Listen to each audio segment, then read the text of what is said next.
வெளிநாட்டு பயணம். வாழ்வில் ஒரு முறையாவது செல்ல வேண்டும். இந்த ஆசை யாருக்குத்தான் இல்லை? இதில் சிங்கப்பூரர்களை மிஞ்சிவிட முடியுமா?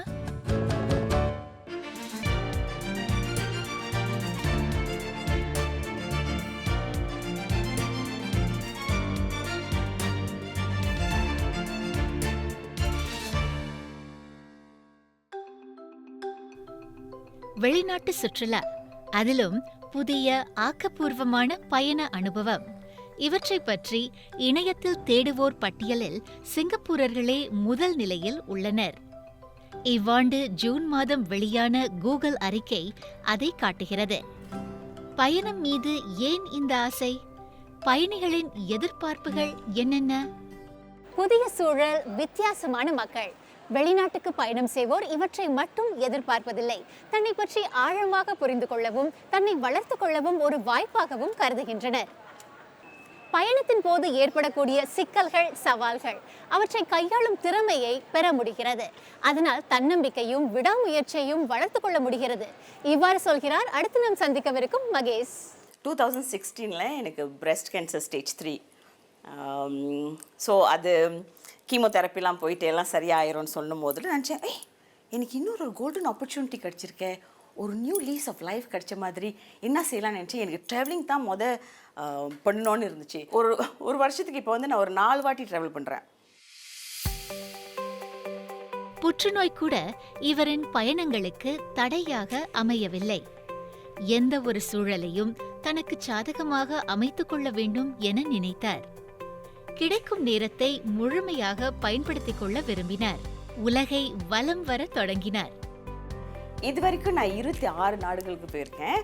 அதில் கொரியா, ஸ்தான்ஸ்னா உஸ்பெகிஸ்தான், கிர்கிஸ்தான், ஜப்பான் போயிருக்கேன். நோர்வேல நான் நார்தர்ன் லைட்ஸ் கூட பார்த்துட்டேன். அந்த நாட்டில் இருக்கும்போது லோக்கல் கம்யூனிட்டிகளை தான் நான் போவேன். ஓகே, ட்ரெயின் தான் எடுப்பேன், பஸ் தான் எடுப்பேன். இந்த டேக்ஸிலாம் எடுக்க மாட்டேன், ஏன்னா அங்கே ரொம்ப விலையாக இருக்கும். டேக்ஸியில் போனால் என்ன தெரியும். ஸோ நான் நிறைய நடப்பேன். ஏன்னா நடக்கும் போதில் தான் உங்களுக்கு லிட்டில் ட்ரெஷர்ஸ் அப்பியா ஆகும்ல. அந்த தருணம்லாம் ஃபீல் தான் பண்ண முடியும். எல்லாரும் சோலோ ட்ரிப்ஸ் போயே ஆகணும். ஏன்னா you become so dependent on your self. இந்த ஒரு நாட்டுக்கு நான் ட்ராவல் பண்ணிட்டேன்னா மறுபடியும் அந்த நாட்டுக்கு நான் போக மாட்டேன். ஏன்னா ஏன் அந்த காசை மறுபடியும் அந்த நாட்டில் போய் போடணும்? கண்மூடித்தனமான தைரியம், ஆடம்பர செலவு, இவை நல்லதல்ல என்பதை நன்கு புரிந்து கொண்டவர் மகேஷ். பாதுகாப்பான சூழலில் சிறந்த அனுபவங்களை பெற விழைகிறார். ஒரு கண்ட்ரிக்கு போனாலும் அவங்களோட லோக்கல் சாப்பாடை மட்டும் தான் நான் சாப்பிடுவேன். அங்கே 7 நாள் இருக்கணும், 70 நாள் இருக்கணும், அந்த ஊரோட சாப்பாடு மட்டும் தான் நான் சாப்பிடுவேன்னு கொள்கையோட இப்போ வரைக்கும் இருக்கேன். நோர்வே கொஞ்சம் புதுமையாக இருந்துச்சு. பிகாஸ் அங்கே சீல், வேல், டியர் மீட் அதெல்லாம் நான் சாப்பிட்டேன். நான் பிடிக்கல. எப்போதும் நான் சிங்கப்பூரில் லேண்ட் பண்ணும் போதில் இந்த தேச பற்றுன்னு ஒன்று இருக்குல்ல, அது கொஞ்சம் அதிகமாகவே வந்துடும். இந்த சேஃப்டி இஷ்யூஸ் இதெல்லாம் நம்ம நாட்டில் ரொம்ப ரொம்ப பெரிய அளவில் இருக்கிறனால கிராட்டிடியூட் அந்த மாதிரி வந்துடும். ஃப்ரீ ட்ராவல் எனக்கு ஒரு நியூ லீஸ் ஆஃப் ரிஃப்ளெக்ஷன் கொடுக்குது. பயணம் செய்த இடங்களில் எடுத்த படங்கள், அவற்றை சமூக வலைதளங்களில் பதிவிடுவது, பல நாடுகளுக்கு சென்று கடப்பிதழின் பக்கங்களை நிரப்புவது. தற்போதைய பயணிகளின் குறிக்கோள் இதுவல்ல. கந்தன் சிறு வயது முதல் தன் தாயாருடன் இந்தியாவிற்கு பயணம் செய்ய தொடங்கிவிட்டார். அதன் பின்னர் பேக் பேக்கிங் எனும் சிக்கன பயணத்தில் ஆர்வம் ஏற்பட்டது. இன்டர்ன்ஷிப் பண்ணிட்டு இருந்தேன். ரொம்ப எனக்கு ஒரே ஸ்ட்ரெஸ்ஸாக இருந்துச்சு. ஸோ அது ரிலீவ் பண்ணுறதுக்கு ஒரு ஹாலிடே வேணும்னு நான் நினச்சேன். அது சோலோவாக பண்ணால் இன்னும் நல்லாயிருக்குன்னு நான் ஃபீல் பண்ணேன். முதல் சோலோ பயணத்துக்கு I want to go to இந்தியான்னு சொல்லி நான் எங்கள் அம்மா கிட்டே சொன்னேன். ஊரில் நிறைய மவுண்டன்ஸ், நிறைய ஃபாரஸ்ட், அந்த நதிகள் எல்லாம் இருக்கிறதுனால தான் நான் சரி அங்கே போய் ஹைக் பண்ணால் எப்படி இருக்கும் ரொம்ப இன்ட்ரெஸ்டாக இருந்துச்சு. அதனால தான் நான் அங்கே போகணுன்னு அடம்பிடிச்சேன் அம்மா கூட. அவர் ஊருக்கு போகணுன்னு சொன்னோன்னே நான் சொன்னேன், சரி போயிட்டு வான்னு சொன்னேன். எனக்கும் வெளியூருக்கு போகிற பயணம் பண்ணுறதெல்லாம் ரொம்ப பிடிக்கும். சிறு வயதில் நம்ம பயணம் பண்ணும்போது நம்ம கற்றுக்கிட்ட விஷயங்கள், எப்படி பணத்தை ஒரு பட்ஜெட் போட்டு எப்படி அந்த ஐட்டனரி ஃபுல்ஃபில் பண்ணி, ஸோ அது மூலியமாக நிறையா கற்றுக்கிட்டேன். சரி எனக்கு கொஞ்சம் காசு இருக்குது, அந்த காசை வச்சு என்னோடய ட்ராவலுக்கு நான் ஃபன் பண்ணலான்னு நான் நினச்சேன். நான் ஊரில் ஒரு 3 வாரமாக இருந்தேன். அதுவும் நார்த்தில் நான் நிறைய அந்த மவுண்டன் பீக்ஸ் இருக்கிறதுனால இந்த ஹிமாலயஸ் ரீஜன் அந்த இடத்துக்கெல்லாம் போய் நான் வந்து ஹைக்கிங் பண்ணிகிட்டு இருந்தேன். அந்த ஃபாரஸ்ட்லாம் பார்த்துட்டு வேறு ஸ்டேட்டில் வந்து வேறு மாதிரி கல்ச்சர்ஸ், வேறு மாதிரி பீப்புள் வந்து நம்மளை வந்து ட்ரீட் பண்ணுற விதம் வந்து வேறு மாதிரி இருந்துச்சு. அங்கே தான் நான் வந்து கம்யூனிகேஷன் ஸ்கில்ஸ் நான் வந்து கொஞ்சம் கற்றுக்கிட்டேன். 2-3 நாள் நான் அயோத்தியாவில் இருந்தேன். அங்கே இருக்கும்போது எனக்கு வந்து ஃப்ளைட் கேன்சல் ஆகிட்டு திடீர்னு. ஸோ எனக்கு வந்து என்ன பண்ணுறதுன்னு தெரியல. ஏன்னா சிங்கப்பூருக்கு ரிட்டர்னிங் ஃப்ளைட் வந்து சென்னையில் இருக்குது. ஸோ நான் சென்னையில் இருக்கணும். ஸோ எங்கேயோ போய் இந்தியாவிலேருந்து நான் லக்னோ ட்ராவல் பண்ணி அங்கேருந்து எனக்கு ஒரு ரிட்டர்னிங் ஃப்ளைட் சென்னை எடுத்தது தான் எனக்கு வந்து ரொம்ப ஹெல்ப்ஃபுல்லாக இருந்துச்சு. நல்ல வேலைக்கு நான் வந்து இன்சூரன்ஸ் வாங்கினதுனால அந்த காசு வந்து ரீஎம்பர்ஸ் பண்ணாங்க. So plan A plan B எப்போதுமே இருக்கணும்னு நான் அப்போ தான் எனக்கு வந்து புரிஞ்சுக்கிட்டு. தனியாக வந்து பயணிக்கும் போது நிறைய விஷயங்கள் வந்து மற்றவங்க மூலியமாக நம்ம கற்றுக்கலாம். ஆனால் சர்வைவல் ஸ்கில்ஸ் வந்து அது கற்றுக்கவே முடியாது. You put yourself in uncomfortable situation, then you need to think on your feet. என்னோடய கம்ஃபர்ட் ஜோனை விட்டு நான் வெளியே வந்ததுனால வாழ்க்கையோட ஆளும் நான் இன்னும் புரிஞ்சுக்கிட்டேன். ஒரு சோலோ ட்ரிப்புக்கு வந்து ஊருக்கு போயிட்டு வந்தோன்னே ஒரு பெரிய வித்தியாசம் எனக்கு தெரிஞ்சிச்சு. பேசுகிற முறை, அவரை வந்து யோசிக்கிற விதம், எந்த காரியம் எடுத்தாலும் மன தைரியத்தோட தன்னம்பிக்கையோடு செய்யணும். அது வந்து நம்ம வந்து சின்ன வயசுலேயே வந்து நம்ம பிள்ளைங்களுக்கு கற்றுக் கொடுக்கறது வந்து ரொம்ப முக்கியம். பயணம் பலவற்றையும் கற்றுக் கொடுக்கும். கந்தனை போல் பல இளைஞர்களுக்கு இந்த எண்ணம் உள்ளது. வரலாற்று நிகழ்வுகள், அவை நடந்த இடங்கள், பிரசித்தி பெற்ற சுற்றுலா தலங்கள், கலைஞர்கள் வாழ்ந்த கலைப்படைப்புகள் இருக்கின்ற நாடுகள், இந்தந்த இடங்களுக்கு நேரடியாக சென்று தெரிந்து கொள்வது, இதைவிட சிறந்த அனுபவம் இல்லை என்கின்றார் அடுத்து நாம் சந்திக்கவிருக்கும் இளைஞர். ட்ராவல்னா ரொம்ப பிடிக்கும், ரொம்ப பிடிக்கும். ஆக்சுவலி எப்படி தான் அவங்களுக்கு இவ்வளோ காசு இருக்குது, எப்படி எங்கெங்கே போயிட்டு வராங்கன்னு இந்த மாதிரி பார்த்து அந்த சின்ன வயசுலேருந்து ஒரு ஆசை, ஒரு வெறி அந்த மாதிரி. ஓகே, நானும் ஒரு நாள் கிளம்பணும், அதுவும் ஒண்டியாக கிளம்பணுன்னு. ஒரு 21 வயசு ஆனோன்னே 21 நாள் சோலோ ட்ரிப் யூரோப்பில் போய் பார்க்கலான்னு ஒரு முடிவு பண்ணேன். அவன் போகிறது ஓகே தான் பட்டுச்சு. ஆனால் என் மனைவிக்கு வந்து கொஞ்சம் ஒப்போஸ் இருந்துச்சு. ஏன்னா அவங்க கொஞ்சம் பயந்தாங்க. ஏன்னா வெளிநாட்டில், அதுவும் யூரோப் கண்ட்ரி, இன்னும் அந்த செய்தியிலலாம் பார்க்குறாங்க, இன்னமும் நடக்குது வெளியூரில், நான் சேஃப்டி இஷ்யூலாம் பேசி அவரை வந்து கன்வின்ஸ் பண்ணிட்டாரு. அப்போலேருந்து ஜெர்மனி போயிட்டு லண்டன்லேருந்து ரிட்டர்ன் டிக்கெட் போட்டேன். நடுவில் எங்கெங்கே போகிறேன்னு நான் ஒன்றுமே பிளான் பண்ணல. இப்போ நான் ஜெர்மனியில் போய் இறங்கினோன்னே தான் ஓகே, ஜெர்மனியில் ஒரு 3 நாள் இருந்தேன். இப்போ ஜெர்மனி போனோன்னே நினச்சேன், ஓகே ஜெர்மனிலேருந்து ஸ்பெயின் கிட்டே தானே, ஓகே ஸ்பெயினுக்கு ஒரு ஃப்ளைட் போட்டு ஸ்பெயினுக்கு போனேன். அங்கே முடிச்சுட்டு லெட்ஸ் கோ டு ஸ்விட்சர்லாந்துக்கு ஒரு ஃப்ளைட் போட்டு I want to do some trekking. ஆனால் பாரிஸ்க்கு போனப்போ தான் எனக்கு அங்கே உள்ள கல்ச்சர் புரிய வந்துச்சு. யூரோப்பில் எல்லா சிட்டியும் சேம் இல்லை. Paris is a beautiful city. ஆனால் என்ன, அங்கே உள்ள கஷ்டப்படுறவங்கள நான் பார்த்தேன் பாரிஸில். நம்ம படத்தில் பார்க்குற மாதிரி பாரிஸே இல்லை. லண்டனில் வந்து உள்ளுக்கே நான் ட்ராவல் பண்ணேன். இப்போ சிங்கப்பூரில் வந்து எங்கே போனாலும் கிராப் எடுக்கலாம். ஏன்னா மிஞ்சி போனால் ஒரு 30-40 வெள்ளி வரும். அங்கே வந்து ஒரு வாட்டி கிராப் போட்டாலே சிங்கப்பூர் காசில் ஒரு $30.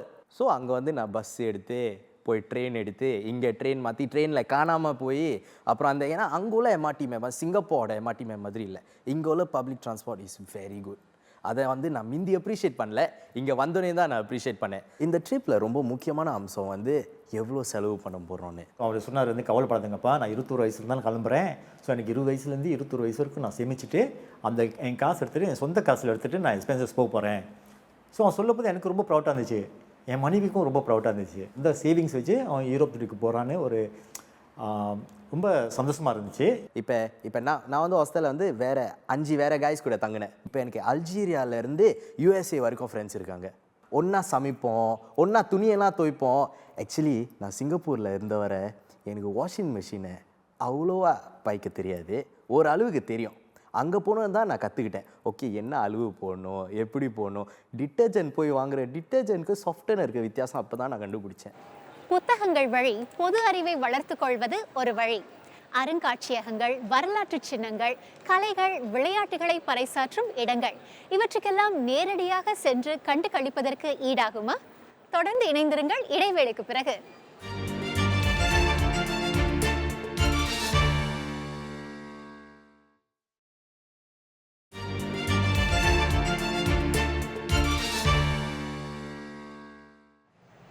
பயணம் செய்ய பலருக்கும் பல காரணங்கள் இருக்கலாம். சென்ற நாடுகளுக்கு மீண்டும் செல்வதை தவிர்ப்பவர்களுக்கு இடையே சென்ற இடத்துக்கே பல முறை பயணம் செய்பவர்களும் இருக்கிறார்கள். கொரியா வந்து என்னை பொறுத்த வரைக்கும் எனக்கு ரொம்ப பிடிச்ச நாடு. அதுக்கு அந்த நாட்டோட எனக்கு ஒரு பெரிய கனெக்ஷன் இருக்கிற மாதிரியே ஒரு ஃபீலிங் எனக்கு இருக்கும். இது வரைக்கும் நான் கொரியாவுக்கு வந்து ஒரு 5 வாட்டி போயிட்டு வந்திருக்கேன். ஸோ ஆனால் மற்ற கண்ட்ரிஸுக்கும் நான் போகணும் அப்படிங்கிறதுனால இப்போதைக்கு ஒரு 2 வருஷத்துக்கு ஒரு வாட்டி கொரியாவுக்கு போகலாம் அப்படின்னு பிளான் இருக்குது. ஒரு வருஷத்தில் அட்லீஸ்ட் ஒரு புது நாட்டுக்கு போயிட்டு வரணும் அப்படிங்கிறது தான் என்னோடய குறிக்கோள். ஒரு நாட்டுக்கு நான் போகிறேன்னா ஒரு 3-4 மாதத்துக்கு முன்னாடியே நான் பிளான் பண்ண ஆரம்பிச்சிடுவேன். ஓகே, எத்தனை நாள் போகணும், எங்கெங்கே போகிறோம், அந்த மாதிரி டீட்டெயில்ஸ்லாம் இருந்தால் தான் என்னால் வந்து ட்ராவல் பண்ணுறதுக்கு கொஞ்சம் வசதியாக இருக்கும். இந்த வருஷம் பார்த்துக்கிட்டிங்கன்னா நான் கொரியா போனேன், ஏப்ரலில் போனேன் செரி பிளாசம் பார்க்குறதுக்கு. அப்புறம் அக்டோபர் வந்து I went to Vietnam. So அது ஒரு புது கண்ட்ரி, இது வரைக்கும் நான் போனதில்லை. வருஷ கடைசியில் நான் டர்க்கிக்கு போகிறேன். ஸோ அங்கே வந்து நியூ இயர் செலிப்ரேட் பண்ண போகிறேன். ஓராண்டில் ஒரு நாட்டிற்கு செல்வதற்கே தீவிரமாக திட்டமிட வேண்டியுள்ளது. ஆனால் 12 மாதங்களுக்குள் பல நாடுகளுக்கு செல்லும் இவர் எப்படி சமாளிக்கிறார்? ஒரு வருஷத்தில் நான் ஒரு 27லேருந்து 30 நாட்கள் ட்ராவல் பண்ணுவேன். ஆனால் என்னோடய வேலை இடத்துல வந்து எனக்கு 18 நாள் தான் லீவு கிடைக்கும். ஸோ அந்த 18 நாளை வச்சு தான் நான் வந்து பிளான் பண்ணி ஒவ்வொரு ட்ரிப்புக்கும் எத்தனை நாள் எடுக்கும். ஸோ அப்போ தான் வந்து அந்த வீக்கெண்ட்ஸ் யூஸ் பண்ணணும், அந்த பிஹெச் யூஸ் பண்ணணும். ஸோ ஃபார் எக்ஸாம்பிள் இப்போ நான் கொரியாவுக்கு போயிட்டு வந்தேன் ஏப்ரலில். ஸோ அது வந்து ஒரு 10 நாள் ட்ராவல்னால், ஆனால் வந்து என் லீவ் நான் எடுக்க வேண்டியது வந்து ஹாஃப் தான், 5 நாள் தான் எடுப்பேன். ஏன்னா லைக் குட் ஃப்ரைடே வீக்கெண்ட், அப்புறம் 2 வீக்கெண்ட். ஸோ தட்ஸ் -5 days மாதிரி. ஸோ ஐ ஸ்டில் ஹேவ் 18லேருந்து 5 மைனஸ் பண்ண 13 நாட்கள் வச்சு மற்ற 2 நாட்டுக்கு போயிட்டு வரலாம். திட்டமிட்டால் மட்டும் போதுமா? பயணத்திற்கு தேவையான பணம் இருக்க வேண்டும். சராசரியாக சிங்கப்பூர் பயணி ஒருவர் ஒரு வெளியூர் சுற்றுலாவுக்கு கிட்டத்தட்ட 4000 சிங்கப்பூர் வெள்ளி செலவிடுவதாக தெரிகிறது. ஆக அதிகமாக செலவு செய்யும் பயணிகள் கொண்ட நாடுகள் பட்டியலில் சிங்கப்பூருக்கு 3ஆம் நிலை. ஐ மீன் ஆல்ரெடி வெளிநாட்டுக்கு போகிறோம் அப்படின்னா அங்கே எதுக்கு போய் கஞ்சத்தனம் பண்ணிக்கிட்டு அப்படிங்கிறது தான் என்னோட யோசனை. ஸோ டெஃபினெட்லி வந்து தங்குற இடம்னா வந்து எனக்கு ஹோட்டலில் தங்க பிடிக்கும். ஏன்னா நம்ம வந்து வெளியே சுற்றிட்டு வரும்போது இருக்கிற ஒரு தங்குற இடம் நல்லா இருந்துச்சுன்னா கொஞ்சம் அந்த ஹோல் எக்ஸ்பீரியன்ஸும் நல்லாயிருக்கும் அப்படிங்கிறது தான் என்னோடய நம்பிக்கை. சாப்பாட்டு விஷயத்தில் நான் வந்து கஞ்சத்தனம் பண்ண மாட்டேன். ஸோ ரொம்ப சந்தோஷமாக செலவு பண்ணுவேன். அந்த நாட்டில் என்னென்ன சாப்பிட்றாங்க, அவங்க கல்ச்சுரல் ஃபுட்ஸ், ஸோ அதுக்கு வந்து நான் செலவு பண்ண தயங்க மாட்டேன். நான் வந்து ட்ராவல் பண்ண ஆரம்பித்ததுலேருந்து சிங்கப்பூரில் இருக்கிற எக்ஸ்பென்சஸ் குறைச்சிக்குவேன். ஸோ நிறைய வெளியே போய் சாப்பிட்றது, அப்புறம் வந்து நிறையா வாடகை உந்துவண்டிலாம் எடுத்தால் கொஞ்சம் காசு அதிகமாக இருக்கும்ல. ஸோ வந்து பொது போக்குவரத்து அது நான் நிறையா எடுப்பேன். Parents are very supportive. Of course, நான் ஒரு நாட்டுக்கு போகிறேன்னு சொன்னால் அவங்க வந்து போகாத லைக் சேஃப்டி அந்த மாதிரி சொல்லுவாங்க. பட் த சேம் டைம் அவங்களோட பிக்கஸ்ட் கவலை என்னென்னா சேவிங்ஸ். ஸோ அது மட்டும்தான் என்னை பார்த்துக்க சொல்லுவாங்க. கார்த்திகாவை போல் சரண்யாவுக்கும் பயணம் என்றால் கொள்ளை ஆசை. உள்ளூரில் செய்ய முடியாத அல்லது செய்ய தயங்கும் சில நடவடிக்கைகளை வெளியூரில் செய்து மகிழ்கிறார். புதுமையான அனுபவம், மற்ற நாட்டினரின் பண்பாடுகளை தெரிந்து கொள்ளும் ஆர்வம், இப்படி தொடங்கிய இவரது பயண வேட்கை தற்போது ஈஜிப்துக்கு அழைத்து சென்றுள்ளது. ஹாய் சரண்யா, எப்படி இருக்கீங்க? ஹலோ, நல்லா இருக்கேன். நான் இப்போ வந்து கீசா ஈஜிப்ட்ல இருக்கேன். பிகாஸ் அந்த பிரமிட்ஸ்லாம் பின்னாடி தெரியுது. அங்க எத்தனை மணி ஆகுது? இப்ப ரொம்ப அழகா இருக்கு இந்த சூரிய ஒளி உங்க முகத்துல. இப்ப வந்து இங்க வந்து 6:40 ஆகுது. காலையில உங்களுக்காக எந்திரிச்சு இதை பண்றேன். ரொம்ப நன்றி, ரொம்ப நன்றி. கொஞ்சம் நேரம் ஒதுக்கி எங்களுக்காகவே பிரத்யேகமாக இந்த நேர்காணல் வந்து நீங்க செய்யறதுக்கு. பின்னாடி நிலவு கூட தெரியுது, உங்க முகத்துல சூரிய ஒளி தெரியுது, அழகா இருக்கு, ரொம்ப அம்சமா இருக்கு.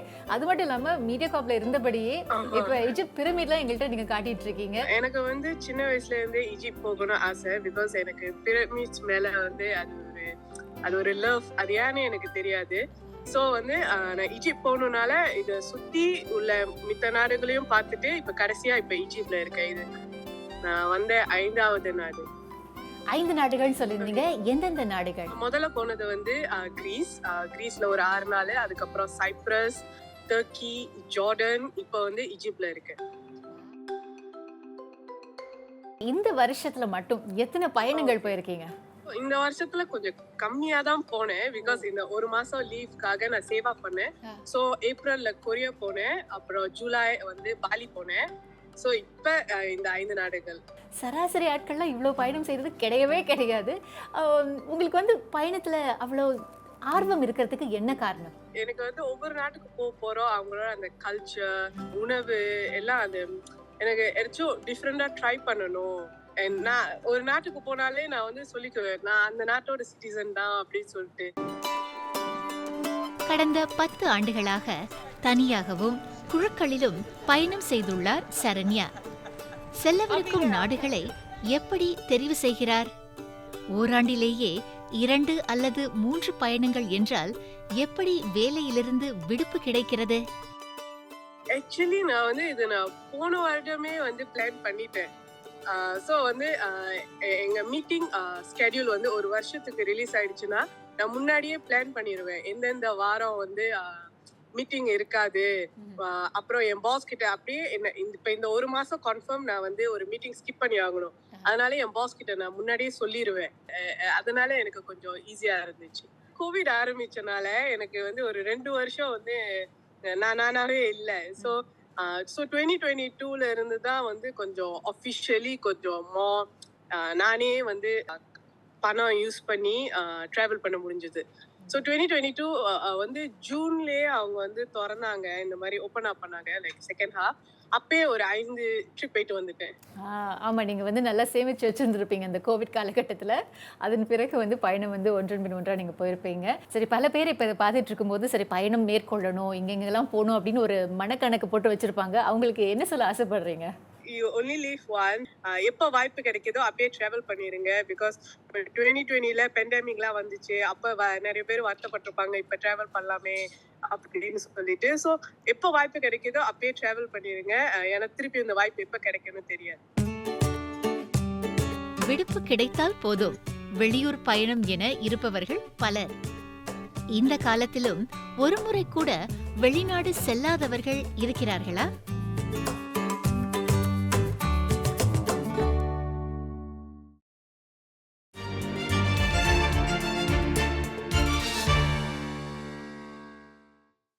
பயணம் என்றால் தொலைதூரம் செல்ல வேண்டியதில்லை. அதற்கு ஆடம்பர செலவும் தேவையில்லை. அண்டை நாடுகள், வார இறுதி நாள்களில் மட்டும் பயணம், இப்படியும் சிலர் சுற்றுலா செல்வதுண்டு. ஆனால் சிங்கப்பூரை விட்டு வெளியே காலெடுத்து வைக்காதவர்களும் இருக்கத்தான் செய்கிறார்கள்.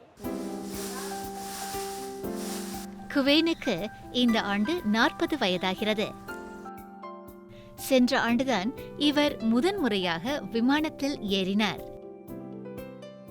சின்ன வயசுலேருந்து இந்த ட்ராவல் பண்ணோம், அது பண்ணோம், இது பண்ணோம், எனக்கு அவ்வளோவா இஷ்டமே இல்லை. யூஸ்வலி வீட்டில் இருக்கணும், தாத்தா வீட்டுக்கு போகணும், அவ்வளோதான். என் வாழ்க்கை அப்படி தான். I love my family. இப்போ வரைக்கும் எனக்கு ஃபேமிலி கேட்டிங்கன்னா ரொம்ப பிடிக்கும். ஸோ அப்படி தான் வாழ்க்கை ஓடி இருந்துச்சு. அது it never came across my mind to travel. அந்த இன்ட்ரெஸ்டே இல்லை அவ்வளோவா. நான் 18 years old இருக்கும் போது எனக்கு ஒரு நாய்க்குட்டி நான் அடாப்ட் பண்ணினேன்.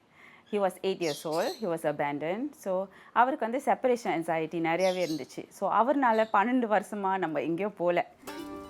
ஏன் ட்ராவல் பண்ண டிசைட் பண்ணோமா, என்னோடய நாய்க்குட்டி இருந்தார்ல, அவரும் தவறிட்டார். அப்புறம் சுற்றி இருக்கிறவங்களும் நச்சரிச்சுக்கிட்டே இருந்தாங்க. 4 பிள்ளையாச்சு, நம்ம மதர் ஆஃப் 4. உலகத்தை சுற்றி காட்டுங்க. ஸோ சொன்ன வாசி நான் கொஞ்சம் யோசித்தேன். ஓகே, நம்ம வெளியூர் போய் தான் பார்ப்போமேன்னு சொல்லிட்டு தாய்லாந்து சூஸ் பண்ணோம்.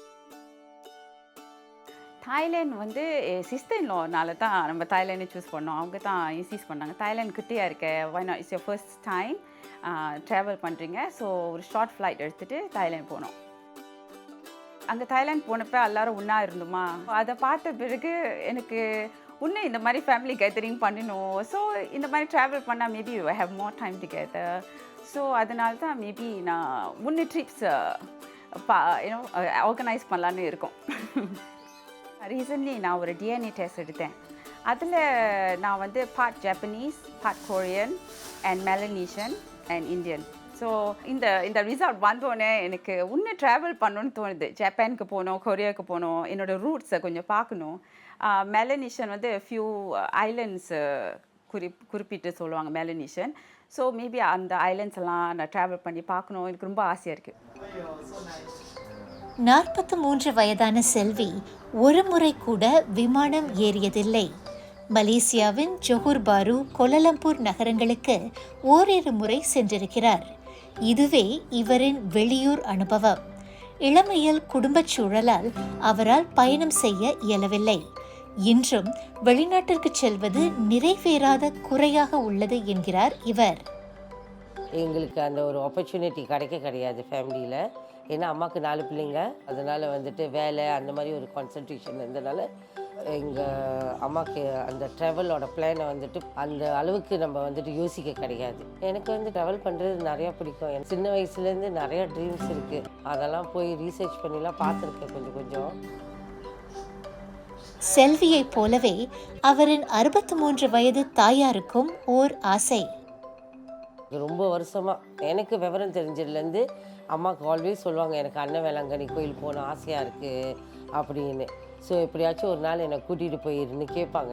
என்கிட்ட மட்டும் கேட்க மாட்டாங்க, என் சிப்ளிங்ஸ் எல்லாத்துக்கிட்டே கேட்டிருக்காங்க. ஆல்வேஸ் சொன்னேன், உங்களை கண்டிப்பாக கூட்டிகிட்டு போகிறா இருந்தால் அது நானாக தான் இருப்பேன்.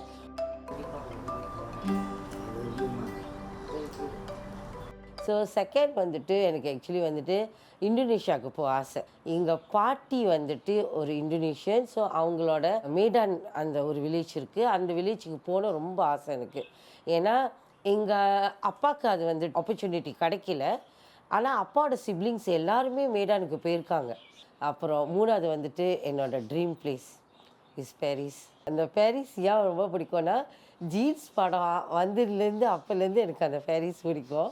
ஏன்னா அதை சுற்றி பார்க்கணும். அந்த 7 வண்டர்ஸ் இருக்கும்ல, அதோட ஆர்டிக்கல் கூட நான் கட் பண்ணி வச்சுருக்கேன் இப்போ வரைக்கும். ஸோ எனக்கு அந்த ஊருக்கு போய் பார்க்கணும் ஆசை. ஸோ ஆப்பர்ச்சுனிட்டி கிடைச்சால் கண்டிப்பாக இந்த 3 இடத்துக்கும் நான் போயிட்டு வருவேன். பயணம் ஒருவரை உற்சாகப்படுத்தக்கூடும், மன இறுக்கத்தை குறைக்க உதவலாம். அது மட்டுமா, கிடைக்கும் மன மகிழ்ச்சிக்கு ஈடில்லை எனலாம். பயணம் செய்யும் சிங்கப்பூரர்களின் எண்ணிக்கை உயர்வதற்கு இவை அனைத்தும் காரணங்களாக சொல்லப்படுகிறது. இதில் இந்தியர்களின் மனப்போக்கு எப்படி உள்ளது? பயண முகவர்களை நம்பிக்கொண்டிருந்த காலம் மலையேறிவிட்டது. இன்றோ பயண ஏற்பாடுகளை சொந்தமாகவே பலரும் செய்து கொள்கின்றனர். கோவிடுக்கு அப்புறம் வந்து மன அழுத்தம் காரணமாக இப்போ சர்வசாதாரணமாகவே அதிகமாக போகணுங்கிற ஒரு எண்ணத்திலேயே நிறைய இப்போ ட்ராவல் பண்ணிட்டு இருக்கிறாங்க உலகம் முழுக்காவே. நிறைய ஊருக்கு ட்ராவல் பண்ணுறாங்க. இப்போ குறிப்பாக வந்து உங்களுக்கு சவுத் இந்தியா போகிறாங்க, யூரோப், ஆஸ்திரேலியா போகிறாங்க. நிறைய மக்கள் இதை மாதிரி தான் விரும்புகிறாங்க. இந்தியா வந்து யூரோப் தான் ரொம்ப ஷார்ட் ஆஃப்டராக இருந்து இப்போ வந்து நிறைய பேர் வந்து Africa, south America, north America இதெல்லாம் கேட்டுக்கிட்டு இருக்காங்க. லைக் யுகாண்டா, கொரில்லா ட்ரிப்ஸ், ஈஜிப்டில் வந்து பிரமிட் போய் பார்க்குறது. சிங்கப்பூர் பாஸ்போர்ட் வந்து ஸ்ட்ராங்கான பாஸ்போர்ட்டு. அதில் வந்து எல்லா கண்ட்ரிகளுக்கும் சர்வசாதாரணமாக ட்ராவல் பண்ணலாம். சிங்கப்பூரர்கள்லாம் பயணம் பண்ணும்போது அவங்க வந்து பாதுகாப்பு, சுத்தம் ரெண்டுத்துக்கும் ரொம்ப முக்கியத்துவம் கொடுப்பாங்க. ட்ரெடிஷ்னல் இந்த லீஜர் டூர்ஸை தவிர்த்து இப்போ ஃப்யூச்சர் வந்து இந்த மாதிரி ஒரு எஜுகேஷ்னல் இல்லைன்னா இந்த அட்வென்ச்சரஸாக இருக்கும். ஆன்லைன் புக்கிங் வந்து எனக்கு தெரிஞ்ச வரைக்கும் 15 வருஷமாக அதுக்கு மேலேயே இருக்குது. ஆனால் இப்போ தான் ரொம்ப அது சூடு பிடிக்க ஆரம்பிச்சிருக்கு. பிகாஸ் நிறைய பேர் வந்து அவங்க சொந்தமாக கற்றுக்கிட்டு அந்த ஐட்டினரி நாங்கள் போகிற இடம் வந்து இது வேல்யூ ஆடடாக இருக்க அது மாதிரி தெரிஞ்சுக்க ரொம்ப ஆசைப்படுறாங்க. கடல் கடந்த பயணம் பிற நாட்டு மக்களின் வாழ்க்கையை பற்றி அறிந்து கொள்ள ஒரு வாய்ப்பு. சில வேளைகளில் அங்குள்ளவர்களின் பிரச்சனைகள், வேதனைகளையும் நம்மால் உணர முடிகிறது. வாழ்க்கையில் எதையும் நன்றி உணர்வுடன் அணுக வேண்டும் என்பதை கற்றுக் கொடுக்கிறது. உலகை சுற்றி பாருங்கள், அது கனவை விட மிக அருமையானது. புகழ் வாய்ந்த அமெரிக்க எழுத்தாளர் இப்படித்தான் கூறியிருந்தார். உண்மைதான், ஆனால் நிதானமும் தேவை. கட்டுப்படியான விலையில் பாதுகாப்பான விதத்தில் பயணங்கள் அமைவது அவசியம். நான் ஹர்னிதா, நன்றி, வணக்கம்.